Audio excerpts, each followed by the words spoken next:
Assalamualaikum dan salam sejahtera. Saya Siti Aisyah Malisa Yohanis dalam ringkas 10 pagi. Kerjasama awam swasta PPP dalam sektor penjagaan kesihatan perlu diperluas dan dipertingkatkan bagi memaksimumkan seluruh kapasiti penjagaan kesihatan sedia ada. Timbalan Menteri Kesihatan Datuk Dr. Nur Azmi Ghazali berkata, kerjasama erat antara kedua-dua sektor mampu menambah pilihan rawatan untuk golongan berpendapatan rendah dan sederhana, sekaligus memastikan kesinambungan penjagaan khususnya bagi pesakit menghidap penyakit kronik. Varieti baharu padi jenis speciality dengan nama komersial Mardi Rice Aroma Maria diperkenal Mardi. Menteri Pertanian dan Industri Makanan Datuk Seri Dr. Ronald Kiandi berkata, Maria mempunyai tempoh matang lebih singkat dan penghasilan lebih banyak berbanding baka yang dihasilkan sebelum ini. Maria adalah baka baharu MRQ 103 yang dibangunkan dan telah melalui tempoh kajian selama 13 tahun dengan kos hampir RM1 juta.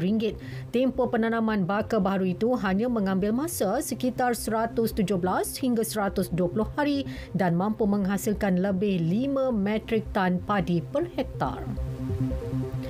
Orang ramai diminta sentiasa berwaspada ketika melakukan aktiviti air terutama di pesisir pantai Mersing.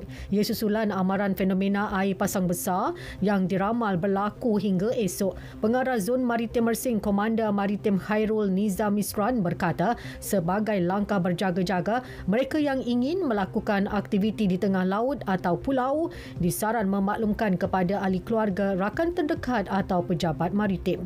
Pengusaha bot dan feri juga diminta mengutamakan aspek keselamatan penumpang sebelum melaksanakan sebarang aktiviti air. Seorang juruterbang terbunuh selepas pesawat dinaikinya terhempas di utara Portugal ketika sedang memadamkan kebakaran hutan semalam. Perkara itu dimaklumkan Perdana Menteri Antonio Costa di Twitter.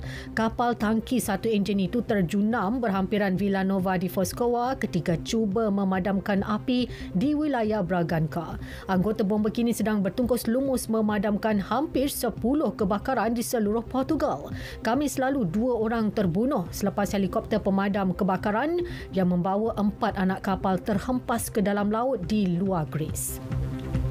Pasukan Pelayaran Negara The Monsoon memulakan misi kelayakan saingan Piala Emas Liga Pelayar SSL dengan bergaya. Malaysia kini menduduki tempat kedua di belakang Afrika Selatan selepas 3 perlumbaan dengan kumpulan 7 di Lake North Shuttle, Switzerland. Sekian berita yang disunting oleh Siti Norain Abdullah dari Pusat Berita RTM. Assalamualaikum dan salam keluarga Malaysia.